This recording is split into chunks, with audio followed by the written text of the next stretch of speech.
think Manchester United are going to be better.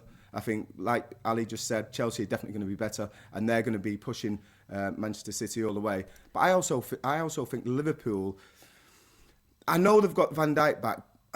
I'm a bit concerned for Liverpool just because they've not really invested a lot of money, especially in that midfield area. And you look at Gino Wijnaldum's gone to PSG. What a lineup that's going to be, by the way. I think they've got some work to do before I start taking them, like looking at them as being a real contender for the league. God, just Gini Wijnaldum's now going to go, right, I've gone to PSG, got this amazing move. Oh, by the way, Messi's going to be playing. Pardon? I know. Messi's going to be joining you. I've got their team here, what Scary. It could be. Donnarumma, Ramos, Marquinhos, Kimpembe, Hakimi, Verratti, Wijnaldum, Di Maria, and the front three, Mbappe, Neymar, and Messi. I mean, it's absolutely ridiculous lineup.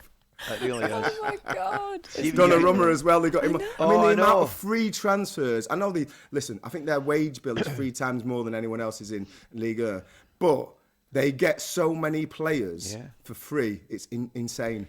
Poch is going to be like, genuinely, if Poch doesn't win something this year, he's just going to be... He's got to win everything, exactly. He's got to win everything this year. If he doesn't win everything this year, he'll be fired, surely. I mean, that is some team.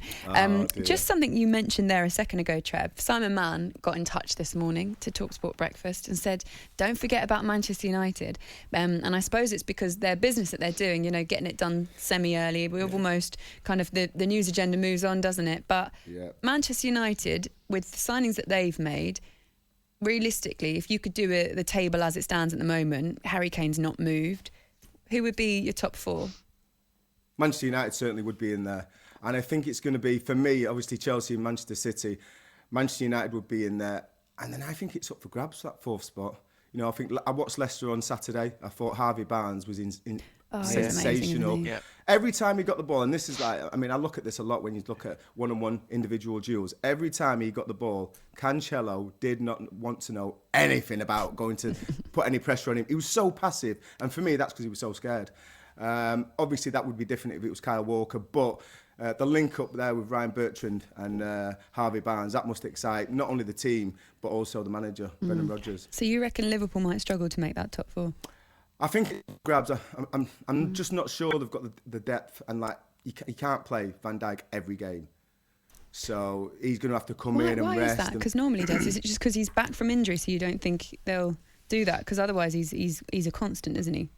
Yeah, I mean, listen, Van Dijk's a top player, but coming back from a knee injury like he has, you've got to really be careful with him. And obviously, you look at the captain, what's going on with his contract. They've lost Gini Wijnaldum. I mean, the front 3-4 still look very dangerous, and Jota looked really good in the Euros. So I think he's going to have a real big impact again after missing bits and bobs through injuries at Liverpool last season. But just defensively, and then I hear Robertson's picked up an injury.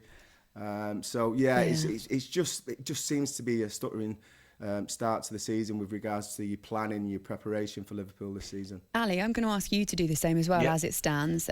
Your top 4. You can change it when the window closes. I won't, That's very kind of you. I agree with Trev. I think in terms of the top 4, the biggest question mark for me will be Liverpool, to be honest with you. And we'll get a fairer idea and a better idea once obviously the season gets underway. But I think they will make top 4. The one that I think might miss out again, sadly, might be Leicester, who have been, again, absolutely magical. They've been brilliant. The job that Brendan's doing, their recruitment has arguably been the best in the country for some time now by a distance. But I don't know whether the other teams around them, the recruitment has just been slightly better. They've strengthened, and it might just be too much for Leicester to make into the top 4. But I tell you what, if there is a side or a coach capable of proving us all wrong, it'll be Leicester again. Because as I say, what they're achieving again at the weekend, winning the cup, they look magical. And as I said, the recruitment has been terrific. But having said all that, I think it'll be 2 Manchester sides, Chelsea, and I think Liverpool will get the top 4. But isn't it amazing, guys? We've had this conversation now for 10-15 minutes, and not one of us has mentioned Arsenal, Spurs, West Ham, who had a brilliant season last season. Everton, who got a bit of a going over by United there in the pre-season.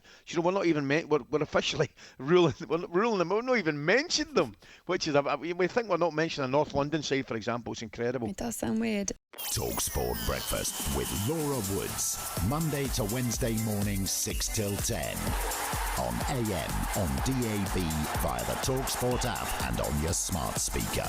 talkSPORT.